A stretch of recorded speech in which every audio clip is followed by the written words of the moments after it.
Hello and welcome to the Team 5 Business Simulation presentation. Presentation by John Dance, Stephen Doan, Stephen Gifford, Ingrid Godfroy, Austin Harthen, and Brett Hloden.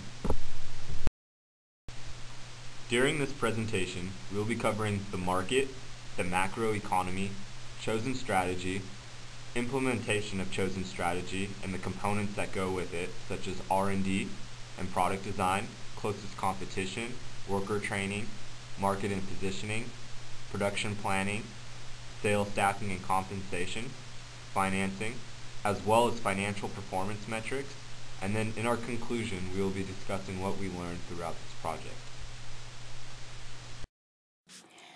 There are 4 market areas. 3 of those are located in America. The eastern portion of America is known as Area 1, the southern portion as Area 2, and the western portion as Area 3, while the 4th market area is in Pandau. Our domestic location is America 2, where our plant is located. America is a leading industrial country. Its population enjoys high standards of living, therefore we believe that our models should be ahead of all others with great quality and features while keeping prices reasonable. Pandau is a large Asian country composed of a mostly young population. The standard of living in this area is relatively high, therefore offering a new model often is necessary. Our goods unfortunately competed with local manufacturers, making it quite difficult for us to export to Pandau. There were also high import duties, which made it even more difficult. With the exchange rate rising, the high import duties and our competition keeping their prices low doing business in Pandau became very difficult. In year 6, we were no longer making a profit by exporting to Pandau, so we decided to stop export in the foreign country. GDP has been steadily increasing in the American market, beginning at year 5 with a unit of 123.5 and ending at year 6 with 150.8. This steady increase is an illustration of higher prices and bigger outputs from each company, meaning that the increases in nominal GDP is a result of each company, or most companies, having a bigger need to produce more. This was something our company closely watched, and with each increase in GDP, we found that we were able to increase prices in order to cover operating costs as well as maximize margins. Also, our competitiveness in prices aided the influx in GDP. Seeing that GDP increases by competitive pricing, we were able to match our competitors and create higher GDP. Our chosen strategy was differentiation. We accomplished this strategy in several ways. First, we wanted a product that was newer and different than our competitors. We focused on this by examining where our competitors were positioned in terms of quality and features, and then moved to areas where there were currently no competitors. To stay ahead of the competition, we chose to invest heavily in R&D. This allowed us to acquire new lines and models quicker than competing teams. We also spent heavily in worker training.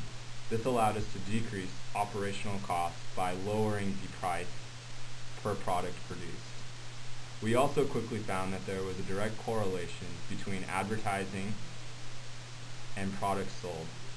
This allowed us to increase the price of our products while also continually growing in market share.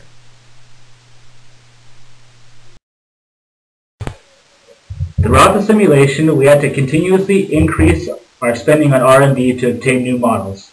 Due to the fact that each new model costs more than the last, once we obtained a new model, we upped our R&D to make sure we kept pace on getting the new models. We also had to increase our spending on training the factory workers. Since each new model costs more to produce, the spending on training allowed us to lower our production cost for each product. We also made sure to diversify ourselves within different segments where no other companies were competing. We wanted to place high concentration in America 1 and 2 with high features and standard quality, and America 3 we did high quality with standard features. We wanted to focus on domestic market because our foreign market was no longer profitable, hence pulling out of Pandau. We also wanted to make sure we maintained a 2-quarter lead time on all competitors in terms of new products, which has allowed us to gain market share and loyalty quicker than our competitors.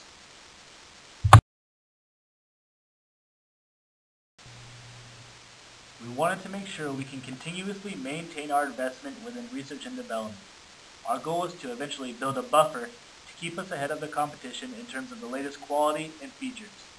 By the end of year 4, we finally began pulling away from the competition. This allowed us to consistently offer newer models to our customers and build a brand that people can follow.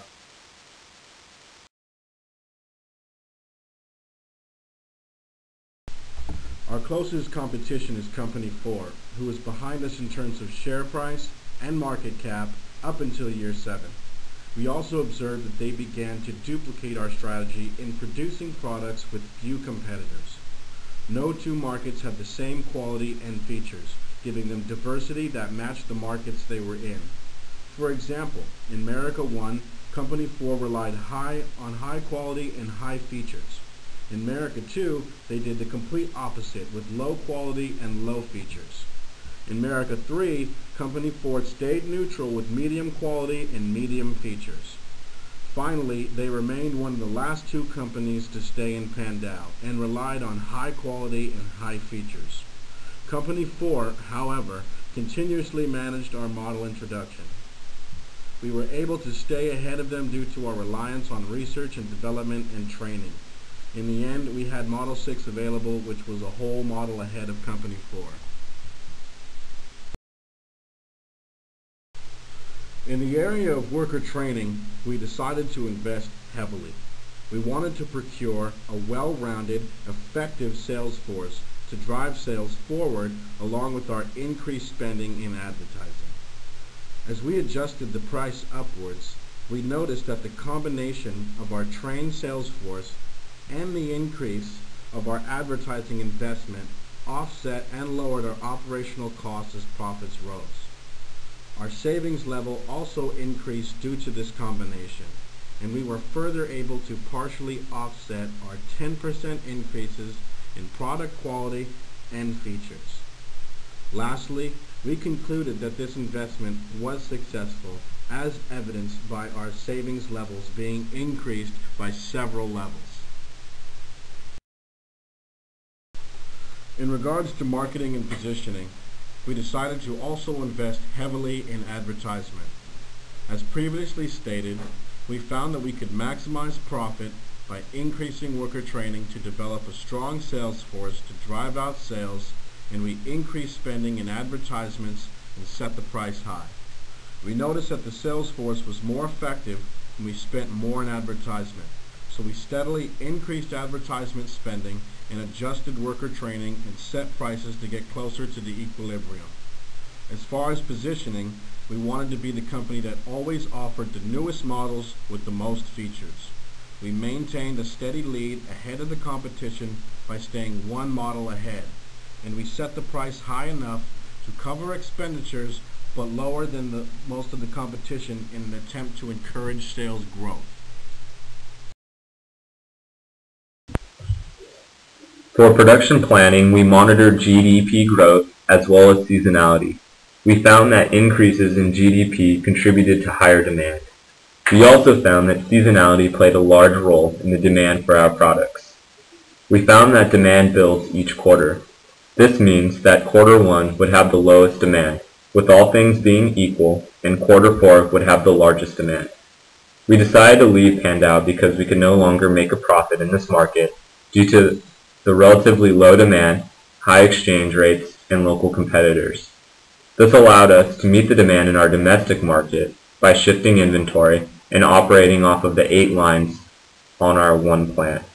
This meant that we could meet our demand without the production of an additional plant.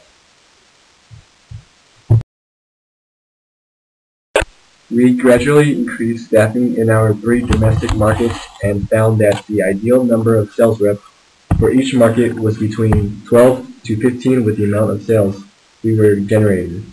We also found that reducing salary by 10% allowed us to decrease our fixed costs, while increasing commission would increase the total amount of sales.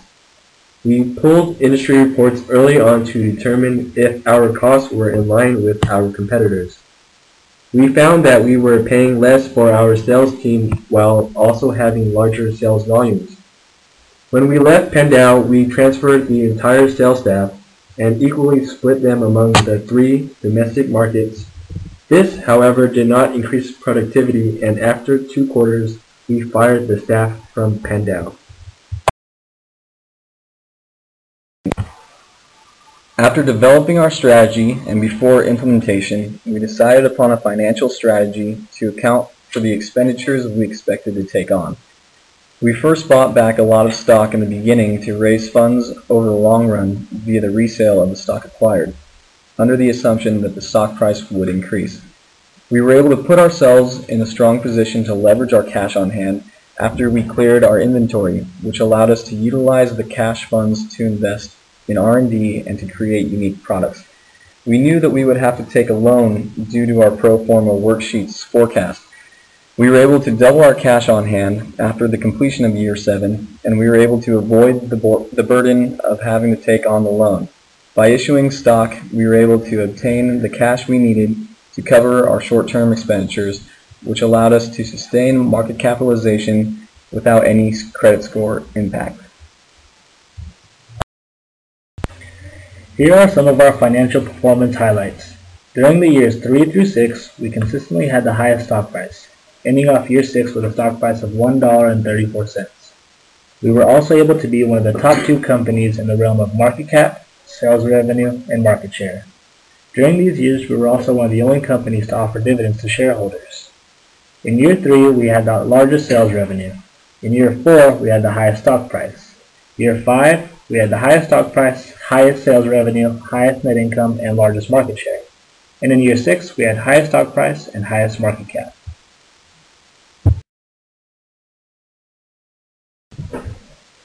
We learned a lot during this project, and though all of us have taken finance and accounting, not having a finance or accounting team member allowed us to really understand the statements we were looking at. We quickly found that advertising plays an integral role when marketing a product and gaining customer loyalty. We also closely watched GDP and the incremental growth in sales each quarter. This allowed us to accurately predict the amount of demand we could expect each quarter. We also were able to find the right balance between price and the amount of inventory we needed to sell, essentially optimizing profit. Exchange rate was another metric we watched closely, and although we had the information to make the right decisions, we were hesitant to act based on concerns on how the simulation would react. We did a really good job implementing our differentiation strategy, and found that being in our segment was hugely beneficial in terms of market share, profit, and customer loyalty. There were several things we could have improved on. Paying closer attention to the balance sheet would allow us to see that leaving Pandau should have been done earlier. Building a plant was something we jumped into, without thinking about how leaving another market would affect our inventory. This was by far the biggest lesson we learned. With the upfront costs, residual costs, and opportunity costs lost on producing an additional plant that was not needed, our stock price and market cap would have been substantially higher. This would have also alleviated any issues with excess inventory. We also learned how each functional group, marketing, supply chain, finance, accounting, management, all rely on one another and how each group is relying on another. This really tied together everything we had learned throughout our time at San Jose State University and allowed us to put into practice the principles we have learned over the years.